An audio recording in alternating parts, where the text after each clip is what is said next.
நண்பர்களுக்கு வணக்கம். நான் இன்றைக்கி ரொம்ப ரொம்ப ரொம்ப சந்தோஷமாக இருக்கிறேன். ஒரு நீண்ட தேடுதல் ஒன்று நடந்துட்டு இருந்தது. நம்ம வரலாற்றை பற்றிய தேடுதல், தமிழ்நாட்டில் வாழ்கிற தெலுங்கு மக்களை பற்றிய அவங்களுடைய வரலாற்றை பற்றிய தேடுதல். அதில் மிக முக்கியமான சில தரவுகள் கிடச்சிருக்கு. இன்னும் சொல்லப்போனால் நம்மளுடைய வரலாறை நம்ம தோண்டியே எடுத்துட்டோம் அப்படின்னு சொல்லலாம். இத்தனை நாள் நமக்கு வரலாறு இல்லைன்னு யாரோ பேசிக்கிட்டு இருந்தாங்க. என்ன வந்தேரிகள்னு திட்டுனாங்க. இவங்களுக்கு இந்த இந்த நாட்டில் இந்த மண்ணில் உரிமை இல்லை, எப்படா ஆந்திராவுக்கு போகிறீங்கன்னெல்லாம் கேட்டாங்க. ஆனால் நம்ம வரலாறு என்ன தெரியுமா? நம்ம இந்த மண்ணின் மக்கள், அதுவும் இந்த மண்ணின் சோழக்குடி மக்கள், பெருமை மிகு சோழக்குடியின் மக்கள். நம்ம கேட்டதா கொண்டாடுவோம். நாம் சோழக்குடியினர், நம்ம இந்த மண்ணின் மக்கள், நம்ம சோழக்குடியினர், சோழர்கள். நம்ம இதற்கான ஆதாரம் அப்படின்னா, முதல்ல நமக்கு தெரிஞ்சவங்க எடுத்துக்கிட்டு அங்கேருந்து போவோம். மேலேருந்து வரலாம், கீழே இருந்து போகலாம். ராஜராஜ சோழன் கதை எல்லாருக்கும் தெரியும். அவங்க அப்பா சுந்தர சோழன். அவர் அன்பில் செப்பேடுகள் அப்படின்ட்டுன்னு அவர் இதை எழுதியிருக்கிறார். அவர் ஒரு சில தகவல்கள் எழுதுகிறாரு. அதில் அவருடைய வம்சாவளி பட்டியலையும் எழுதுகிறாரு. அதில் அவருடைய முன்னோடியான ஒரு 3-4 தலைமுறைக்கு முன்னால் இருந்த விஜயாலய சோழன், அவருடைய அப்பா ஸ்ரீகாந்தன் அப்படின்னு அவர் எழுதி வச்சிருக்காரு. இந்த ஸ்ரீகாந்தன் யாருன்னு முதல்ல தெரியாததுனால, ஸ்ரீகாந்தன் ஒற்றியூரான்னு மட்டும் எழுதியிருந்ததுனால நிறைய பேருக்கு அது தெரியாது. யார் வரலாறு சொல்கிறவங்க டைங்கின்னு அப்படியே இவர்லேருந்து ஆரம்பிப்பாங்க. சோழ பேரரசுனாவே விஜயாலய சோழன்லேருந்து ஆரம்பிப்பாங்க. ஆனால் இதை நான் தேடி எடுத்தது எல்லாமே எபிகிராஃபியா இண்டிகா அப்படின்னு சொல்லக்கூடிய இந்திய கல்வெட்டு தொகுதியிலிருந்து. அது ஒன்று தான் இந்தியாவிலேயே நம்பகமான ஒரு தரவு. இந்த நம்மளுடைய தொல்லியல் துறையின் ஒரு டேட்டா புக்கு அது. மற்ற எல்லாம் இந்த அவர் எழுதுனது இவர் எழுதுனதெல்லாம் அவங்கவுங்க எழுதுகிற கதைகள். அது வரலாற்று கதையும் இருக்கலாம், அவங்க சொந்த கதையும் கலந்து இருக்கலாம். நமக்கு அது வேண்டவே வேண்டாம். நமக்கு உண்மையான தரவுகள் மட்டும், அது உண்மையை மட்டும்தான் வெளியே கொண்டு வரணும்னு அப்படின்னு வெறும் கல்வெட்டு அந்த செப்பேடுகள் தரவுகளை மட்டும் நான் தேடி போனேன். அப்போது இந்த எபிகிராஃபியா இண்டிகா அப்படிங்கிற அந்த இதில் நம்ம கல்வெட்டு தொகுதி, அதிலே செப்பேடுகளை பற்றியும் இருக்குது. அந்த செப்பேடுகளில் மிக தெளிவாக இந்த ஸ்ரீகாந்தன் யார் அப்படிங்கிறத போட்டிருக்கு. இந்த ஸ்ரீகாந்தன் யார் அப்படின்னு போட்டிருக்கிறதுல இந்த ஸ்ரீகாந்தன் இன்னொரு இடத்துல எங்கே வர்றாருன்னா, அவர் ஒரு மிகப்பெரிய ஒரு நிலக்கொடை ஒருத்தர் கொடுக்குறார் அந்த மன்னர். அப்போ அவருடைய வம்சாவளியை அதில் எழுதியிருக்கு. அதில் தெளிவாக அவர் சுந்தரநந்தன் கரிகால் வளவனில் ஆரம்பித்து அதுக்கப்புறமா சுந்தரநந்தன் அப்படிங்கிறவர்கிட்ட அவர் சுந்தரநந்தனுக்கு அப்புறமா எரிகம்மா, அப்புறம் விஜயக்கம்மா அப்படின்னு நிறைய வருது. விஜயக்கம்மா, வீரார்ஜுனா, கோக்கலி, அதுக்கப்புறம் நிரூபக்கம்மா, அப்புறம் இந்த மாதிரிலாம் இன்னும் 2-3 பேர்கள் அதுக்கப்புறமா கடைசியாக இவர் ஸ்ரீகாந்தன் வருது. இந்த ஸ்ரீகாந்தனுடைய பெருமைகளை பேசிட்டு ஸ்ரீகாந்தனுடைய வரலாறில் ஸ்ரீகாந்தனுடைய முன்னோர்கள்னு சொல்லப்படுறதுல இவர் ஸ்ரீகாந்தனுடைய முன்னோர்கள்னு வர்றதுல கடைசியாக கரிகால் வளவன். ஆனால் கரிகால் வளவன் காலத்திற்கு அப்புறமா இருக்கிறதுல இவருடைய இம்மீடியட் அதை தொடர்ச்சியாக போகிறதுல முடிகிற இடம் சுந்தரநந்தன் அப்படிங்கிறது. இதற்கு ஆதாரம் இந்திய கல்வெட்டு தொகுதி. இது இந்திய அரசால் வெளியிடப்பட்டது. இது 1898 ஒரு பிரிட்டிஷ்கார் ஹுல்செக், நம்ம முன்ன சொன்னேலே HULTSZEC அப்படிங்கிறவர், அவர் கம்பைல் பண்ணினது. அந்த புக்கு அதனுடைய பிரதி நம்ம மத்திய தொல்லியல் துறை அலுவலகத்தில் எனக்கு அது கிடச்சிது. அந்த புக்கில் அது இருக்குது. அது வால்யூம் வால்யூம் 5 பேஜ் நம்பர் 123 இருக்குது. அதில் தெளிவாக இந்த வம்சாவளி பட்டியல் அப்படியே கொடுத்துருக்குது. இதை நம்ம மெட்ராஸ் மியூசியம் பிளேட்ஸ் அப்படின்னு சொல்லி சென்னை அருங்காட்சியகத்தில் அதை ஸ்ரீகாந்தன் செப்பேடுகள்னு சொல்கிறாங்க. மெட்ராஸ் மியூசியம் பிளேட்ஸில் அதை வச்சுருக்கிறாங்க. அதை அதை இன்னொரு ஸ்பெஷல் கேட்டகரியிலே அதை வச்சுருக்காங்க. மிஸ்டர் செவல்ஸ் லிஸ்ட் ஆஃப் ஆன்டிக்விட்டீஸ் அப்படிங்கிற இந்த லிஸ்ட்டில் இது இருக்குது. போருமான ஆதாரம் இது போருமா உங்களுக்கெல்லாம்? So mister Sewell's list of ஆன்டிக்விட்டீஸ்லேருந்து அவங்க எடுத்து அதை இந்த வால்யூம் 5லையும் மென்ஷன் பண்ணி அவர் எடுத்து கொடுத்ததுன்னு வச்சுக்கோங்க. அப்புறம் இந்த வால்யூம் 5 இந்தியன் எபிகிராஃபியா இண்டிகா, இந்திய கல்வெட்டு தொகுதி வால்யூம் 5 பக்கம் 123 இந்த இதை குறித்து எழுதி வச்சிருக்கிறாங்க. சரியா? என்னன்னு கடைசியில் முடியுது, இந்த ஸ்ரீகாந்தன் வந்து யாருன்ட்டுன்னு, இந்த ஸ்ரீகாந்தனுடைய அப்பா யார் தாத்தா யார் அப்படியே போய் சுந்தரநந்தன்றவர்கிட்ட முடியுது. அதுக்கப்புறமா இந்த சுந்தரநந்தர் யாருன்னா கரிகால் வளவனின் சூரிய குலத்தவனான கரிகால் வளவனின் வழிவந்தவன், அவனுடைய வம்சாவளி அப்படின்னு முடியுது. சரி, இப்போ இந்த சுந்தரநந்தன் யாருன்னு அப்போ நமக்கு தெரியணும் இல்லையா? அதை பார்த்தோன்னா அதை தேடுதல் அதை பண்ணும்போது இன்னொரு இதில் மலப்பேடு செப்பேடுகள் அப்படின்ட்டு இருக்கு. இந்த மலப்பேடு செப்பேடுகள்ங்கிறது வந்து புண்ணியகுமாரன் அல்லது புண்ணியகுமாரா அப்படிங்கிற ஒரு அரசர், எங்கே நம்ம இப்போ கடப்பாவை ஆண்ட அரசர். அவர் கடப்பாவை ஆண்ட ஒரு தெலுங்கு மன்னர். அவர் அந்த பேரே வந்து ரேனாட்டி சோழர்பாங்க. இவங்க எல்லோருமே தெலுங்கு சோழர்கள். இந்த ரேனாட்டி சோழர் வந்து இந்த புண்ணியகுமாரன் அவர் நிறைய எழுதி வச்சிருக்கிறாரு, கதையாமல் நிறையா அவருடைய வரலாற்று காலங்களில் நிறைய எழுதியிருக்காரு. அந்த செப்பேடுகளில் அவர் தெளிவாக குறிப்பிட்றாரு, அவருடைய கொழுத்தாத்தா அவருடைய அப்பா வந்து மகேந்திர விக்கிரவர்மன். அந்த மகேந்திர விக்கிரமவர்மனுடைய அப்பா வந்து தனஞ்சயன் அது வந்து எரிகல் தனஞ்சய முத்துராஜா அவர் பேர். ஆக்சுவலாக எரிகல் தனஞ்சய முத்துராஜா. அவருடைய அப்பா வந்து நந்திவர்ம சோழன். பல்லவனோட கன்ஃபியூஸ் பண்ணிக்கக்கூடாது, இவர் நந்திவர்ம சோழன். அப்போ நம்ம முன்னவே இந்த வரலாறு பேசியிருக்கிறோம், நீங்கள் அதை என்னுடைய வீடியோ பார்த்துருந்தா தெரியும். இந்த நந்திவர்மன் அவருடைய 3 மகன்களான சிம்ம விஷ்ணு, சுந்தரநந்தன், அதுக்கப்புறமா தனஞ்சயவர்மன், இந்த 3 பேரையும் கூட்டிகிட்டு இவங்க 4 பேருமா போய் தான் அங்கே களப்பிரர்களை அடித்து விரட்டினார்கள் அப்படின்னு 530வது வருடம், 530லேருந்து 575 வரைக்கும் அவர் நந்திவர்மன் அவருடைய பிள்ளைகள் காலங்க. அவர் நந்திவர்மன் காலம். அப்போ போய் களப்பிரர்களை அடித்து விரட்டினார்கள். அப்போது அவங்க அது வரைக்கும் இங்கே இருந்திருக்கிறாங்க. எங்கே? ரேனாட்டி சோழர்களாக, தெலுங்கு பேசும் சோழர்களாக வடபகுதியில் இருந்திருக்கிறாங்க. இப்போது இவங்களும் இவர் தெளிவாக எழுதி வச்சிருக்கிறாரு, நாங்கள் கரிகால் வளவனுடைய வம்சத்தவர்கள். என்னுடைய அப்பா இவர், எங்கள் தாத்தா இவர், எங்கள் கொழுத்தாத்தா இவர் தான் வந்து எங்கள் பெரிய தாத்தா, 2வது தாத்தா, எங்கள் தாத்தா எல்லாரையும் கூட்டிகிட்டு போய் அங்கே போய் போர் செஞ்சு இதையெல்லாம் இது பண்ணார் அப்படின்னு தெளிவாக எழுதியிருக்கிறாரு. இவருடைய 2வது தாத்தா தான் சுந்தரநந்தன். ஸோ வம்சாவளி தெளிவாயிருச்சா? இவங்க எல்லோருமே கரிகால் வளவனின் வழிவந்தவர்கள். ஸோ மேலே இருந்து வந்தோன்னா முதல்ல கரிகால் வளவன், அவர் 2ஆம் நூற்றாண்டு, அதுதான் தெரியுது நமக்கு. அதுக்கப்புறமா புண்ணியகுமாரன் செப்பேட்லேருந்து நமக்கு தெரிகிறதுபடி பார்த்தோம்னா இவர் நந்திவர்மனுக்கு அப்புறம் சிம்ம விஷ்ணு இவங்கெல்லாம். அதில் வந்த சுந்தரநந்தனுடைய வம்சாவளியில் வந்த ஸ்ரீகாந்தனுடைய மகன் விஜயாலய சோழனின் வழி வந்தவர்கள் தான் அந்த இதில் வம்சாவளியில் ராஜராஜ சோழன், ராஜேந்திர சோழன், அப்புறமா இவங்களுக்கெல்லாம் அப்புறம் தான் குலோத்துங்க சோழன் வர்றாரு. ஆனால் வரலாற்றை இவ்வளவு நாளும் பேசினவங்கள்லாம் குலோத்துங்க சோழன் தான் தெலுங்கு சோழன்றாங்க. ஆனால் அவங்களே தெலுங்கு சோழர்கள் தான், நந்திவர்மனேமோ. இதற்கு ஆதாரம், இப்போ இதுக்கெல்லாம் ஆதாரம் நம்ம சொல்லிட்டோம் இல்லையா? இப்போ இதுக்கு ஆதாரம் மலப்பேடு செப்பேடுகள் ஆதாரம் நான் சொல்லலையே. மலப்பேடு செப்பேடுகள் ஆதாரம் இந்திய கல்வெட்டு தொகுதி வால்யூம் 11 பக்கம் 341 இருந்து ஒரு 10 பக்கத்துக்கு மேலேயே இருக்குது. எல்லாம் பொடியே எழுத்தாமையும் 10 பக்கத்துக்கு மேலே நிறையா இருக்குது.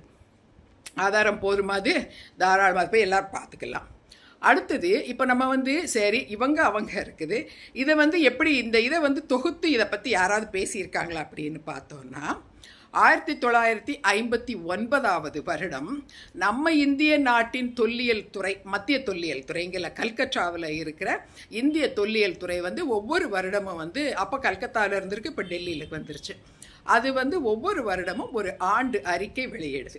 அந்த ஆண்டு அறிக்கையில் 1959வது வருடம் வெளியிட்ட அந்த தொல்லியல் அறிக்கையில் அவங்க இந்த செப்பேடுகளை எல்லாம் தொகுத்து அதெல்லாம் பார்க்கும்போது அவங்க தெளிவாக என்ன சொல்கிறாங்கன்னா, இந்த இதுகளை வச்சு பார்க்கும்போது இந்த ஸ்ரீகாந்தன், விஜயாலய சோழனுடைய அப்பா ஸ்ரீகாந்தன் சொல்கிறவர் அந்த சுந்தரநந்தனுடைய அவருடைய வழி வந்து அந்த ஸ்ரீகாந்தன் அப்படிங்கிறது தெளிவாகுதுன்றாங்க. அதனால் இவர் ஒரு தெலுங்கு சோழர் அப்படின்னு சொல்கிறாங்க. போருமா? தெலுங்கு சோழர்கள். ஸோ தெலுங்கு சோழர்கள் வம்சாவளியினர் தான். ராஜராஜ சோழன் ஒரு தெலுங்கு சோழன். இவங்க எல்லோருமே தெலுங்கர்கள். இவங்களுடைய மக்களும் தெலுங்கர்கள். இந்த தெலுங்கு இப்போ இந்த சோழ நாடுங்கிறது ஏதோ தஞ்சாவூரை மட்டும் பார்த்ததில்ல, புதுக்கோட்டையில் ஆரம்பித்து தஞ்சாவூர் இதெல்லாம் தாண்டி இன்றைக்கி இருக்கிற நம்ம தமிழ்நாடு பார்டரெல்லாம் தாண்டி இன்றைக்கி இருக்கிற ஆந்திரா பக்கமெல்லாம் போய் ஆந்திராவின் தென்கரை வரைக்கும் போகுது. ஆந்திராவின் தென்கரைனா என்னது, கிருஷ்ணா நதியின் தென்கரை வரைக்கும் அது போகுது. இதுக்கு உள்ளதான் நம்ம இந்த இதெல்லாம் வருது. நம்ம இப்போ சென்னை இதெல்லாம் நமக்கு தெரியும், சென்னை திருவள்ளூர் அது வரைக்கும் போயிட்டு அதுக்கு அந்த பக்கம் நெல்லூர், சித்தூர், கடப்பா, கர்னூல், அப்புறம் அனந்தபுரி, அப்புறம் அந்த பக்கம் வந்து குண்டூர், பிரகாஷம் டிஸ்ட்ரிக்ட்டு, இன்றைய ஓங்கோல் மாவட்டம், இந்த பக்கம் கிருஷ்ணா, இவ்வளவு அதுக்குள்ளே தான் வருது. இது அத்தனையுமே சோழ நாட்டு இடத்துல தான் இருந்திருக்குது. அதே மாதிரி இந்த பகுதியில் தான் முதல்ல வந்து 2ஆம் நூற்றாண்டில் இன்றைக்கு நம்ம சொல்கிற ஆந்திராவுன்னு சொல்கிற இந்த ஆந்திராவின் தென்பகுதி முழுவதும் அந்த பக்கம் இது வரைக்கும் திருப்பதி மலைகள் வரைக்கும் ஃபுல்லுமே காடாக தான் இருந்திருக்குது.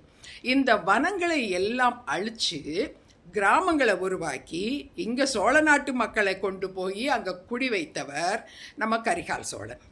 அப்போ அவர் அந்த நாட்டுக்கு தன்னுடைய பிற மகன்களை, பட்டத்து இளவரசர் அல்லாத மற்ற இளவரசர்களையும் அந்த நாட்டுக்கு வந்து அவர் அரசர்களாக சிற்றரசர்களாக நியமிக்கிறார். ஸோ அங்கேயும் மக்கள் வந்து இல்லை, அவங்க சொல்கிறது அந்த வனங்களில் சில வேடுவ குடிகள் இருந்தாங்க. அந்த வேடுவ குடிகளை வந்து இது பண்ணிட்டு அவர் அதை வந்து ஃபுல்லும் கிராமங்களாக அந்த வனத்தை அழித்து கிராமங்களாக்கினார் அப்படின்னு. இங்கேருந்து போன சோழ குடிகள் தான் அங்கே இருந்திருக்கிறாங்க, எல்லோரும் பெருகி இருக்கிறாங்க.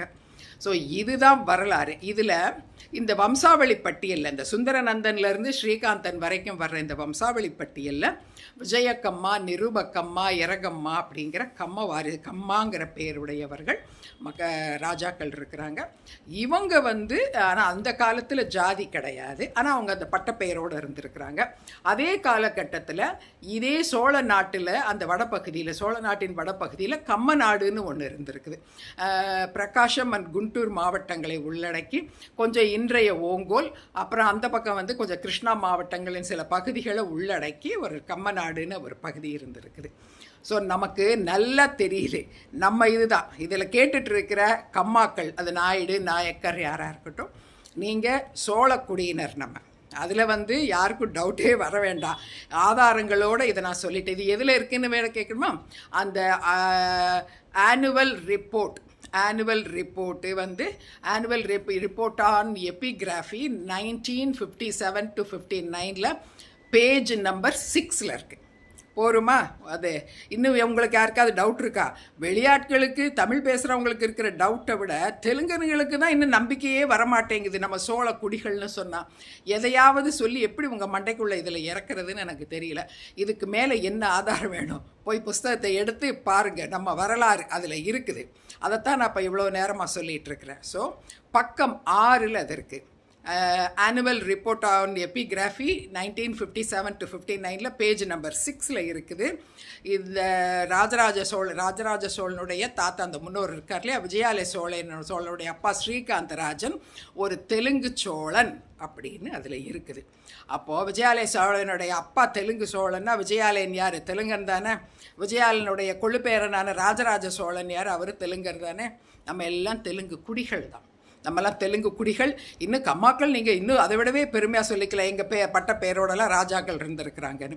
ரெட்டிகளும் இதே காலகட்டத்தில் இந்த கடப்பா இந்த மாவட்டங்களில் இருந்திருக்கிறாங்க.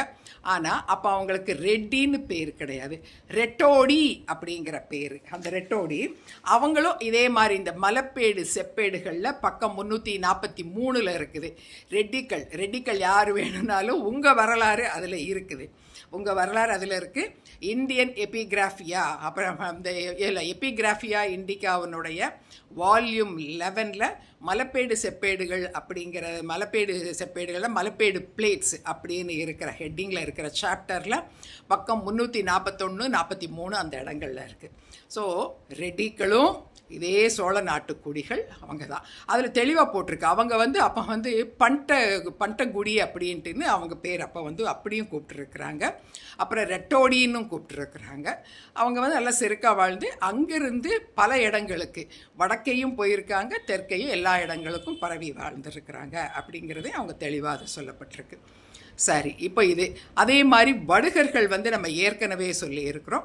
வடுகர்கள் இதே மாதிரி தமிழ் மரபு சோழர்களான முத்தரையர்களுக்கு மெய்க்காவலர்களாக இருந்தது. மெய்க்காவல் படைத்தலைவன் ஒருத்தன் கோக்கலி மூர்க்கன்ற ஒரு வடுகன் ஒரு குளம் வெட்டி கொடுத்ததெல்லாம் குன்னாண்டார் கோயிலில் வந்து கல்வெட்டு வச்சுருக்கிறத நம்ம சொன்னோம். அது வடுகருங்கிற ஒரு இதாகவும் இருக்கலாம். அந்த வடுகர்னே ஒரு ஜாதி இருக்குது, அப்படியும் இருக்கலாம்.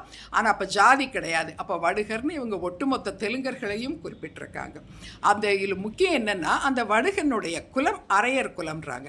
அரையர் குலம் தான் இந்த சோழ ராஜாக்கள், இந்த ராஜராஜ சோழன், ராஜேந்திர சோழன், இவங்க, அப்புறம் முத்தரையர், பெரும்பிடுகு முத்தரையர், இவங்கெல்லாம் இருக்காங்க இல்லையா, தமிழ் மரபு சோழர்கள். இவங்க எல்லோரும் ஒரே இதில் வந்தவங்க, ஒரே கொடியில் வந்து. ஆனால் ஒருத்தர் தமிழை தொடர்ந்து பேசியிருக்காங்க, இன்னொருத்தர் தெலுங்குக்கு மாறிக்கிட்டாங்க. இந்த தெலுங்கு இந்த ஆனால் இவங்க எல்லோருடைய குடியும் குலமும் வந்து இந்த அரையர் குலம். இந்த அரையர் குலத்தை சேர்ந்தவன் தான் இந்த வடுகன்றாங்க. ஸோ வடுகர்களும் இதே சோழக்குடியினர் தான் அப்படின்னு தெரியுது. இது போக இந்த ராஜா வந்து இந்த புண்ணியகுமாரனுடைய அப்பா, இந்த தெலுங்கு ராஜா இருக்கார், தெலுங்கு சோழன். இந்த தெலுங்கு சோழன் புண்ணியகுமாரனுடைய அப்பா தனஞ்சய எரிகல் தனஞ்சய முத்துராஜா அப்படின்னு. இவர் தான் வந்து தஞ்சாவூரையும் முதல்ல இவர் பேரில் தான் தஞ்சையவே பெருசாக்கியிருக்காங்க. அதுக்கு முன்னாடி தஞ்சை வந்து பெருசாக இல்லை. தஞ்சாவூரை நிர்மாணித்ததையும் அவர் காலத்தில் தான் அவங்க பண்ணுறாங்க. அவர் பேரில் தான் தனஞ்சயபுரின்னு இருந்தது தான், திருப்ப அப்புறமா தஞ்சாவூரை அப்படி மாறினதா அப்படின்னு சொல்கிறாங்க. இவர் பேரில் எரிகல் முத்துராஜுன்னு இருக்குது. இந்த முத்துராஜுங்கிற இந்த பட்டப்பெயருடைய நிறைய ஜாதிகள் நமக்கு அந்த பக்கங்களில் சோழ நாட்டு பகுதிகள் நம்ம சொன்னோம்ல, எங்கேருந்து ஆரம்பிச்சு புதுக்கோட்டையில் ஆரம்பித்து அப்படியேமும் இது நம்ம இன்றைய தமிழக எல்லை பகுதியெல்லாம் தாண்டி நம்ம ஆந்திர பகுதியில் கிருஷ்ணா நதி வரைக்கும் இருக்கிற பகுதி இருக்குது.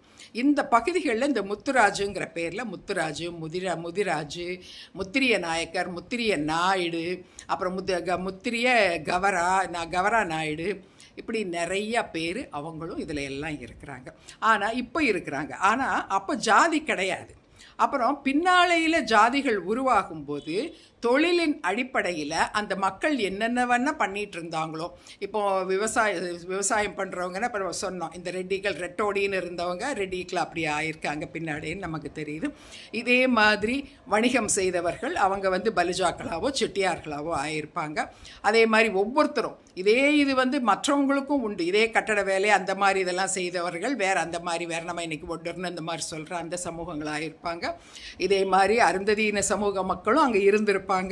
அவங்களும் அதிலிருந்து வந்தவங்க தான். எல்லோரும் நம்ம சோழக்குடிகள். இன்னி எவனாவது நம்மளை வந்தேரின்னு சொல்கிறதுக்கு விட்டுறாதீங்க. இவ்வளவு ஆதாரம் இருக்குது. சரி, ஆதாரம் எடுத்துட்டோம், நம்ம வரலாறு என்னன்னு நம்ம இன்றைக்கி தெரிஞ்சுக்கிட்டோம். ஆனால் முக்கியமான கேள்வி என்னென்னா, இந்த வரலாறு ஏன் இத்தனை காலமாக சொல்லப்படவில்லை? இது ஏன் இப்படி இத்தனை ரெக்கார்டுகளுக்குள்ளே ஒளிச்சு வைக்கப்பட்டிருக்குது? தெலுங்கனுடைய வரலாறு ஏன் இத்தனை நாளாக ஒழிச்சு வைக்கப்பட்டது தமிழ்நாட்டுக்குள்ள? இது உண்மையிலேயே யார் அறியாமையில் நடந்த விஷயமா, இல்லை ஏதாவது உள்நோக்கத்தோட, சதிகார உள்நோக்கத்தோட இது மறைச்சு வைக்கப்பட்டதா? இது ஏன் இது வரைக்கும் பேசப்படலை? ஏன் நம்ம இத்தனை புஸ்தகங்கள் படிச்சிருக்கிறோம் நம்ம வரலாறு? எல்லா வரலாறுலேயும் இந்த மூவேந்தர்கள்னு சொல்லி 3 பேரும் தமிழ்வேந்தர் மாதிரி தான் சொல்லியிருக்கிறாங்களே தவிர, ஏன் மூவேந்தர்களில் சோழ வகைரா வந்து ராஜராஜ சோழன், ராஜேந்திர சோழன், தெலுங்குன்றதை ஏன் இது வரைக்கும் சொல்லப்படலை? அதை விட முக்கியம் என்னென்னா, நமக்கு நம்மளாவே தெரிஞ்சுக்கிறதுக்கும் வழியே இல்லை. ஏன்னா அவங்களுடைய மெய்கீர்த்தி, அவங்களுடைய வம்சாவளி, இதெல்லாம் பற்றி அவங்க ஒன்று சமஸ்கிருதத்தில் தான் எழுதியிருக்கிறாங்க. சிலது வந்து தெலுங்கு கல்வெட்டுக்கெலாம் தெலுங்கு பகுதியிலையும் இருக்குது. ஆனால் இந்த ரெண்டுமே நமக்கு தெரியாது. நமக்கு தெலுங்கும் தெரியாது, சமஸ்கிருதமும் தெரியாது. அதனால் அதில் என்ன எழுதியிருக்குன்னே நமக்கு தெரியலை. ஆனால் அதை எடுத்து சொல்கிறவங்க அதே மாதிரி நம்ம அதை பற்றி நம்ம மேலே தப்பு இருக்குது, நம்ம அதை பற்றியே கவலைப்படலை. இன்றைக்கி சீமான் மாதிரி ஒருத்தன் வந்து நீங்களாம் உங்களுக்கு இங்கே என்னடா வேலை, வெளியே போங்கடான்னு சொல்லும்போது தான் நம்ம வரலாறு எங்கே இருக்குன்னு நம்ம தேட ஆரம்பிச்சிருக்கிறோம். இது வந்து மிக மிக மோசமான ஒரு சூழ்நிலை. பட் இனிமேல் இது இருக்கக்கூடாது. இன்றைக்கி சீமான் இவன் இப்போ இந்த ஆள் இப்போ இவரோ கட்சியோ நாளைக்கு அழிஞ்சு போயிடலாம். ஆனால் நாளைக்கு இதே மாதிரி இன்னொன்று வந்து நம்ம வரலாறை கேள்வி கேட்காதுன்னு என்ன இருக்குது? மன்னன் மாதிரி ஆட்கள்லாம் வந்து உட்காந்துக்கிட்டு இந்த தெலுங்கர்களுக்கு வரலாறே கிடையாது, இவங்களுக்கு மொழியே கிடையாது, அதனால் இவங்க மற்றவங்க வரலாறை திருடுறாங்க. எவ்வளவு இழிவாக பேசுகிறாங்க நம்மளை. இன்னும் நம்ம வரலாறு தெரியாமல் இருக்கக்கூடாது. இந்த வரலாறை பார்க்குற இதை கேட்குற ஒவ்வொருத்தரும் உங்களுக்கு தெரிஞ்ச ஒவ்வொரு தெலுங்கனுக்கும் இதை கண்டிப்பாக அனுப்புங்க. நான் உங்களை கையெடுத்து கும்பிட்டுக்கிறேன். நீங்கள் செய்கிறதே கிடையாதுன்னு எனக்கு தெரியும். பேருக்கு எங்கள் சங்கத்தில் 1000 பேர் இருக்காங்க, 5000 பேர் இருக்காங்க, 10,000 பேர் இருக்காங்கன்னு சொல்கிறீங்களே தவிர, நீங்கள் நம்ம சொல்கிற முக்கிய தகவல்களை எந்த சங்கத்தை சேர்ந்தவங்களும் யாருக்கும் கடத்துறதே இல்லை. இது என்ன மாதிரியான சங்க செயல்பாடுன்னு எனக்கு தெரியலை. பட் இந்த வரலாறு எல்லாருக்கும் போய் சேரணும். இது உங்கள் ஒவ்வொருத்தருனுடைய கடமைன்னு நான் நினைக்கிறேன். இல்லையா, நான் சொல்கிறதுல டவுட் இருந்ததா நான் இப்போ சொல்லிட்டேன். எபிகிராஃபியா Indica volume 5 and 11 and annual report 1957-59 போய் நீங்களே அதெல்லாம் எடுத்து பார்த்து நீங்களே அதை சொல்லி அந்த வரலாறை சொல்லுங்கள். வரலாறை எல்லாருக்கும் எடுத்து சொல்லுங்கள். அதே மாதிரி முக்கியமாக உங்கள் தமிழ் நண்பர்களுக்கு சொல்லுங்கள். அவங்களுக்கு தெரியட்டும் நம்ம வரலாறு என்னன்னு. அவங்களுக்கு தெரியணும் நம்ம இந்த மண்ணின் மக்கள்ங்கிறது, நம்ம எங்கேயோ இருந்து வந்தவங்க கிடையாது, நம்ம இந்த மண்ணின் மக்கள்னு தெரியணும். அதே மாதிரி இன்னொரு முக்கியமானது, உங்களுக்கு இதெல்லாம் தெரியும். உங்களுக்கு யாராவது திமுகவில் இருக்கிறவங்கள கேட்குறேன்.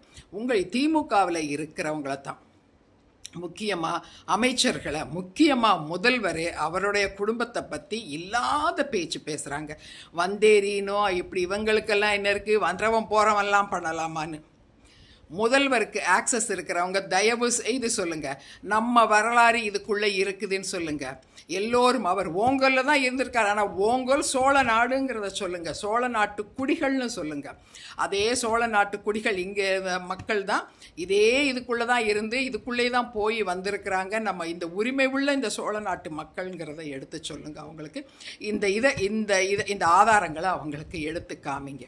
அவங்களுக்கு மட்டும் இல்லை, நம்ம நிறைய தெலுங்கு அண்ணன்மார்கள்லாம் நிறைய அமைச்சர்கள்லாம் இருக்காங்களே. நம்ம கடம்பூர் ராஜு இருக்கிறாரு, KKSSR, அவங்களுக்கு தெரிஞ்சால் அவங்கக்கிட்டையும் சொல்லுங்கள் இப்படியெல்லாம் ஆதாரம் இருக்குதுன்ட்டுன்னு. நாளைக்கு எவனாவது இந்த தெருவில் நின்றுட்டு பேசக்கூடாதுல்ல. KN நேரு இருக்கிறாரு, இன்னும் யாருன்னு நிறைய பேர். நம்ம இதில் பிஜேபியில் இவர் இருக்கார், அவர் ராமஸ்ரீனிவாசன். இவங்க இந்த மாதிரி எல்லாம் தெலுங்கு இவங்களுக்கு விஐபிஸுக்கு நம்ம வரலாறு இங்கே தான் இருக்குதுன்னு சொல்லுங்கள். எவனும் தெருமுனையில் நின்றுட்டு இந்த சீமா மாதிரியான தற்கூரிகள், அயோக்கியர்கள் யாரும் நம்ம இன்னும் வரலாறு இல்லாத வந்தேரிகள்னு யாரும் சொல்லக்கூடாது. நம்ம வரலாறு எல்லோருக்கும் தெரியப்படணும். முக்கியமாக இது உங்கள் வாழ்க்கையில், இன்றைக்கி உங்கள் வாழ்க்கையில் இது ஒரு முக்கியமான நாளாக குறிச்சிக்கோங்க. நம்ம மண் அப்படிங்கிற இந்த உணர்வு வரணும். நம்ம மண்ணில் தான் இருக்கிறோங்கிறது வரணும். இத்தனை வருஷமாக 15 வருஷமாக நம்மளை கேவலப்படுத்திட்டு இருந்தாங்களே, இனி நம்மளை கேவலப்படுத்தக்கூடாதுங்கிற அந்த டிட்டர்மினேஷன் வேணும். எவனாவது இனி எங்கேயாவது நின்று பேசுனா போய் அங்கே நின்று இதுதான் என் வரலாறுன்னு சொல்லணும். நான் இப்போ சொன்னதெல்லாம் குறித்து வச்சுக்கோங்க பேப்பரில். உங்கள் பிள்ளைங்க கிட்ட கொடுங்க. உங்கள் பிள்ளைங்களே அதை பார்த்து எடுத்துருவாங்க. எல்லாம் ரெக்கார்டுகளில் இருக்குது. ரெக்கார்டில் இருந்தால் போகாது, நம்ம மைண்டுக்குள்ளே வரணும். நமக்கு அந்த நாலேஜ் வேணும். போய் இன்றைக்கி எல்லாரும் பட்டாசு போடுங்க. இன்றைக்கி தான் நமக்கு உண்மையிலேயே தீபாவளியாக இருக்கணும். நான் அந்த அளவுக்கு நான் சந்தோஷமாக இருக்கிறேன். ஏன்னா இது நம்ம மண்ணுங்கிறது இன்றைக்கி தான் உறுதியாகிருக்கு. ஏன் நம்மளே நினச்சிக்கிட்டு தான் இருந்தோம் எங்கேயோ ஆந்திராவிலேருந்து வந்தவங்கன்னு. நம்ம இந்த நாட்டு சோழக்குடிகள், நம்ம சோழ நாட்டை தான் கொஞ்சம் பிச்சு எடுத்து ஆந்திராவுக்கு கொடுத்துருக்குறாங்க, அவ்வளோதான். ஆனால் நம்ம சோழ நாட்டு குடிகள், புரியுதா? போய் எல்லோரும் இன்றைக்கி ஸ்வீட் செஞ்சு சாப்பிடுங்க, பட்டாசு போடுங்க, சந்தோஷமாக இருங்க. இன்றைக்கி நானும் சந்தோஷமாக இருக்கிறேன். பாய்.